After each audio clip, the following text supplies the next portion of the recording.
د سپینو ویښتانو د له منځه وړلو لپاره کچالو وکاروئ. سلام ستړي مه شئ، هم ډاکټر چینل ته درته ښه راغلاست وایم. د همدا شان ښایسته ویډیوګانو لپاره زموږ چینل هم درسره سبسکرایب کړئ.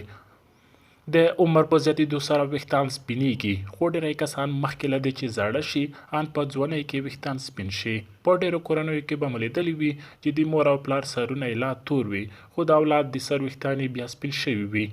نو د ویښتانو سپینېدل د زړښت معنا نه ورکوي، بلکې ډېر لاملونه شته چې له زړښت مخکې د انسان ویښتانو د سپینېدو لامل کیږي.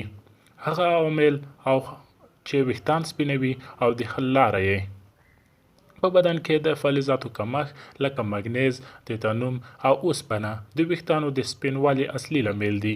هغه کسان چې له وخت مخکې ویښتان سپین شوي وي باید په خپل غذایي رژیم کې مڼې، ناک، شفتالو او هغه میوې ورزیاتې کړي چې ډول ډول فلزات په ځانګړي ډول مګنیز ولري.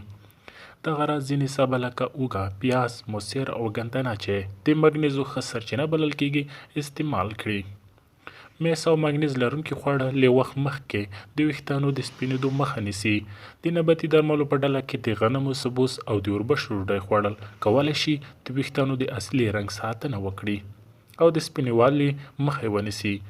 میس هم د هغو عناصرو په ډله کې راځي چې کولی شي د انسان پر ویښتانو باندې اغیزه وکړي او ویښتانو د سپینېدو مخنیوی وکړي. مټر، مارخیړي، لوبیا، نسک، سره بانجان، کیله، الو، سویا او کچالو هغه خواړه دي چې په زیات اندازه میس لري. یوازې زړښت مو ویښتان نه سپینوي، بلکې د ویټامین B12 کمښت، د تایراید ناروغۍ او سګرټ څکول د ویښتانو د سپینېدلو کچه 4 برابره لوړوي. د وینې کمښت، سخت او ډېر وخت لپاره غذایي رژیم او اصلي لاملونه هم له وخت مخکې د ویښتانو د سپینېدو لامل کیږي.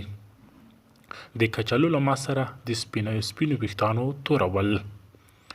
د کچالو پوستکی وای شوی او له شیدو څخه وروسته یې اوبه پرېږدي ترڅو حرارت له لاسه ورکړي او یخې شي. بیا پر همدغو اوبو ویښتان ووینځئ او تر 5 دقیقو پورې پرېږدئ. که دغه طریقه تر 1 اونۍ تکرار شي نو سپین ویښتان به مو ورسره ورک شي. ګرانو کتونکو، که ویډیو مو خوښه شوې درسره لایک یې کړئ، که کومه پوښتنه لرئ کمنټ یې کړئ.